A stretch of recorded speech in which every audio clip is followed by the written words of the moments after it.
Organic naming reactions. Good morning students. इस video में हम ऑर्गेनिक नेमिंग रिएक्शंस पढ़ेंगे। ये ऑर्गेनिक नेमिंग रिएक्शंस पार्ट 3 भी कह सकते हैं। हम दो वीडियो पहले बना चुके हैं जिसमें हम ऑर्गेनिक नेमिंग रिएक्शंस पढ़े हैं। इसमें हम कुछ कपलिंग रिएक्शंस पढ़ेंगे। Coupling reactions of organometallic compounds, कार्बधातुक यौगिकों की युग्मन अभिक्रियाएं। इसमें नंबर 1 पे हम पढ़ेंगे हेक reaction. Coupling reaction between halides and alkene in presence of PD0 complex is known as Heck reactions. कार्बनिक हेलाइड और एल्कीन की युग्मन अभिक्रिया PD0 संकुलों की उपस्थिति में करवाई जाती है तो इसे हेक अभिक्रिया कहते हैं। In this reaction, oxidative addition carbopyrylation followed by beta hydride elimination takes place, which leads to an higher alkene.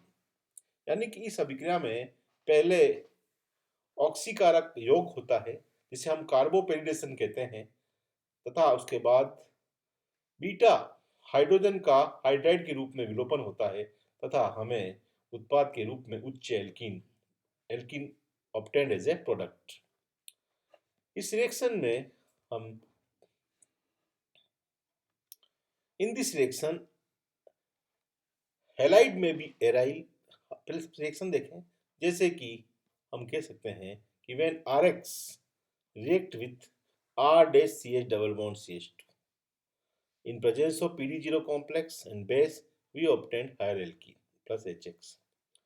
हम जो ऑर्गेनिक हैलाइड यूज कर रहे हैं, इन दिस रिएक्शन हैलाइड में भी एराइल, विनाइल और any alkyl halide having no beta hydrogen on sp3 hybrid. बस शर्त यह है कि बीटा हाइड्रोजन sp3 संकरित कार्बन पर नहीं होना चाहिए। X जो है वो Br एंड I, X में भी Br एंड I यानी कि ब्रोमीन और आयोडीन ही होना चाहिए। हेलोजन में फ्लोरीन और ब्रोमीन ये अभिक्रिया नहीं देते हैं। The alkene of the reaction can be mono or disubstituted and can have electron donating or electron withdrawing groups। जो एल्कीन हम यूज कर रहे हैं वो एकल या द्विप्रतिस्थापी होनी चाहिए और उसके साथ उसमें इलेक्ट्रॉन डोनेटिंग दाता या इलेक्ट्रॉन विड्रॉइंग इलेक्ट्रॉन आकर्षित समूह जुड़े हो सकते हैं। The base may be mild or strong such as ET3N, SCONA and Na2CO3। आप सोचेंगे लिखा हुआ तो ET2N है, मैं ET3N इसलिए बोला कि ET3N ही है, ये गलत लिखा हुआ है। ट्राइथाइल अमीन एसिटाइल यानी कि sodium acetate and sodium carbonate. When alkene has electron withdrawing group, then R of RX not bonded with electron withdrawing group। यानी कि ये दोनों रिएक्टेंट पार्टिसिपेट कर रहे हैं, उसमें अगर एक के पास इलेक्ट्रॉन विड्रॉइंग ग्रुप है, जैसे एल्कीन के पास इस एग्जांपल में हम देख सकते हैं C double bond OET electron withdrawing group है, तो जो एल्काइल हैलाइड है उसके पास इलेक्ट्रॉन विड्रॉइंग ग्रुप नहीं होना चाहिए। R ऑफ द RX उसके पास कोई विड्रॉइंग ग्रुप नहीं होना चाहिए। इन दोनों की रिएक्शन अगर हम PDOAC होल ट्वाइस और ट्राइफिनाइल फॉस्फीन ET3N ट्राइथाइल अमीन और DMF सॉल्वेंट की उपस्थिति में करवाएं तो हमें उत्पाद के रूप में हायर एल्कीन प्राप्त होती है। When alkene has electron donating group, then R of RX having electron withdrawing group। अगर उसका उल्टा हो कि अगर एल्कीन जो है वो इलेक्ट्रॉन डोनेटिंग ग्रुप जैसे OCH3 से जुड़ी हुई है, तो एल्काइल हैलाइड भी इलेक्ट्रॉन विड्रॉइंग ग्रुप, जैसे इस एग्जांपल में साइक्लोहेक्सिन में double bond itself act as a electron withdrawing group हो सकता है, तो हमें रिएक्शन होती है जैसे PDOAC होल ट्वाइस और ET3N, ये भी ET3N है, DMSO डाइमिथाइल सल्फोक्साइड की उपस्थिति में करवाएं। लेकिन इस अभिक्रिया में यहाँ अटैक जो होगा वो CH से होगा, क्योंकि ये इलेक्ट्रॉन डोनेटिंग ग्रुप यहाँ पर माइनस लाएगा और ये जो इलेक्ट्रॉन विड्रॉइंग ग्रुप यहाँ पर प्लस लाएगा, जिससे हमें ये CH रिएक्शन करके हम इस प्रकार का उत्पाद प्राप्त होगा। The Heck reaction is very useful reaction for vinylation of aryl and alkenyl halides। Alkenyl और एराइल हैलाइड की विनाइलेशन के लिए अच्छी उपयोगी अभिक्रिया है। In this reaction beta hydride elimination step is syn elimination. जो बीटा हाइड्राइड विलोपन होता है वो सिन विलोपन है, मतलब ये कि उसमें दो समूह एक साथ विलोपित होते हैं, दो परमाणु या समूह दो एटम और ग्रुप्स एक साथ विलोपित होते हैं, उसमें एक पैलेडियम होता है और एक हाइड्राइड होता है। Therefore, palladium and hydride must be coplanar for reaction to take place.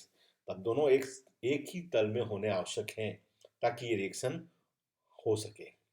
When there is choice as to which hydride can be lost to form alkene, then the stability of the product alkene governs the outcome of the reaction.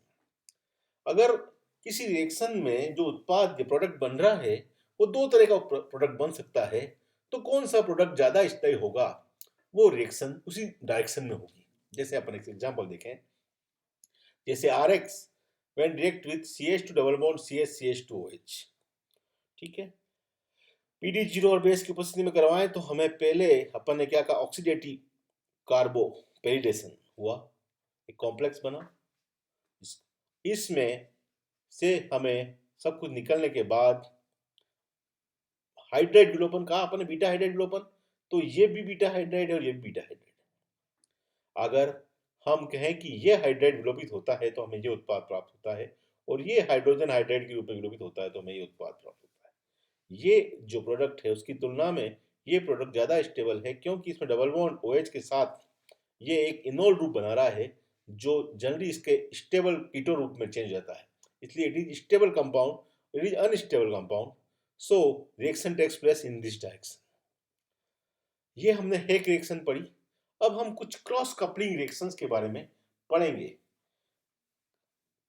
Cross coupling reactions में palladium zero complex catalyse carbon carbon bond formation between aryl and vinyl halides and sulfonates and a wide range of organometallic reagent, such reactions are called cross coupling reactions। मतलब aryl या vinyl halides और काप धातु यौगिकों के मध्य palladium उत्प्रेरक की उपस्थिति में होने वाली अभिक्रियाएं क्रॉस युग्मन अभिक्रियाएं कहलाती है। The mechanism involves oxidative addition of halide to the initial PD0 phosphine complex to form PD second species. The key slow step is transmetallation, so called because the nucleophile R dash is transferred from the metal to PD and counter ion X move in the opposite direction. Now, new PD second complex undergo reductive elimination to give the coupled product। देखें अपन mechanism को, सबसे पहले अपन ने क्या कहा, oxidative addition होगा alkyl halide पे, PDL2। This PDL2 gives complex, oxidative addition हुआ तो कॉम्प्लेक्स बना PD सेकेंड। यहाँ पर होगा ट्रांसमेटिलेशन, यानी कि transfer of alkyl group to palladium and X to another with metal, then MX is removed and we get another complex PDLL R and R dash. Then reductive elimination in which R and R dash combine together and we obtain PDL2 catalyst again, which PDL2, this is PDL2 not PDI2, you will write PDL2 here, तो वो PDL2 हमें वापस प्राप्त हो जाएगा। ये reaction पढ़नी है। इसके कुछ एग्जांपल्स हैं, जैसे सबसे पहले इस क्रॉस कपलिंग रिएक्शन का एग्जांपल है स्टील कपलिंग। स्टील वैज्ञानिक का नाम है। स्टील कपलिंग और Stille reaction is a cross coupling reaction in which the organometallic compound is alkenyl trialkyl stannane, alkenyl trialkyl stannane और एल्काइनाइल ट्राइएल्काइल स्टेनेन। ये हमने छोड़ दिया, बस बाकी सब सेम है, या तो एल्किनाइल है या एल्काइनाइल है। Reaction is carried out in presence of tetraphenylphosphine PD with vinyl और एराइल ट्राइफ्लेट्स। देखें हम, देखो जैसे ये ट्राइफ्लेट्स जो है वास्तव में 3 फ्लोरीन, अब जब कार्बन के लगे हुए हो उसको हम ट्राइफ्लोरो मिथाइल सल्फोनेट्स भी कहते हैं। ट्राइफ्लोरो मिथाइल सल्फोनाइल्स जो हैं वो कहलाते हैं ट्राइफ्लेट्स की। रिएक्शन जब हम एल्कीन से करवाएं इन presence of PDPPH3 LiCl3H, then the obtained CH double bond CH2, this is called still reaction। When triflex is used then the reaction carried out in presence of LiCl। Triflate use करने पर reaction को LiCl की उपस्थिति में करवाई जाती है। The Stille coupling में be combined with carbonylation in two waves. Stille combined को हम आगे कार्बोनिलेशन में भी जोड़ सकते हैं, आगे इसके बाद कार्बोनिलेशन होता है। जैसे ये कार्बोनिलेशन भी दो तरीके से हो सकता है। पहले तरीके में अपन कह सकते हैं एसिड क्लोराइड में be used as a substrate for the reaction with vinyl और aryl स्टेनेंस।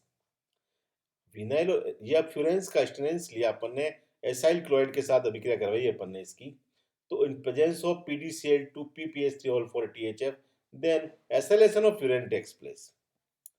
कार्बोनिलेशन reaction also takes place, यानी कि अपन ने यहाँ CO ग्रुप को R के साथ साथ CO ग्रुप इंट्रोड्यूस किया है, इसको कहते हैं कार्बोनाइलेशन।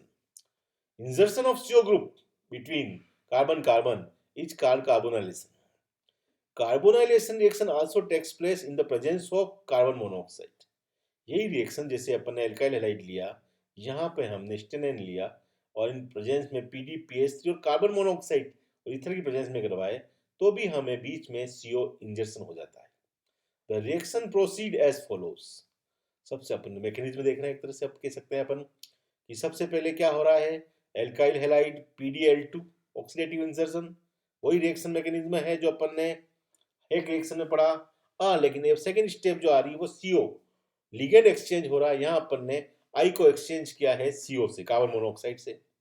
अब ये क्या होगा, इस बॉन्ड के अपन कह सकते हैं यहाँ टूटा और कार्बन जाके यहाँ जुड़ा और ये ऑक्सीजन पे माइनस आया, वो पैलेडियम से जुड़ा। ये पैलेडियम वापस एक वैलेंसी फ्री हुई तो उसके साथ आयोडीन आके जुड़ जाएगा और हमें इस प्रकार का कॉम्प्लेक्स प्राप्त होगा। इसकी रिएक्शन हम Bu3SN C≡OCH2OET से करवाएं तो हमें -Bu3SNI प्राप्त हो जाएगा एंड हमें ये उत्पाद प्राप्त होगा जिसका हम रिडक्टिव एलिमिनेशन करवाएंगे तो हमें प्राप्त होगा ये PdL2 अलग हो जाएगा और हमें उत्पाद के रूप में ये प्राप्त होगा। ये हमने दो रिएक्शन पढ़ी। अब अगले लेक्चर में हम आगे की क्रॉस कपलिंग रिएक्शंस पढ़ेंगे। धन्यवाद।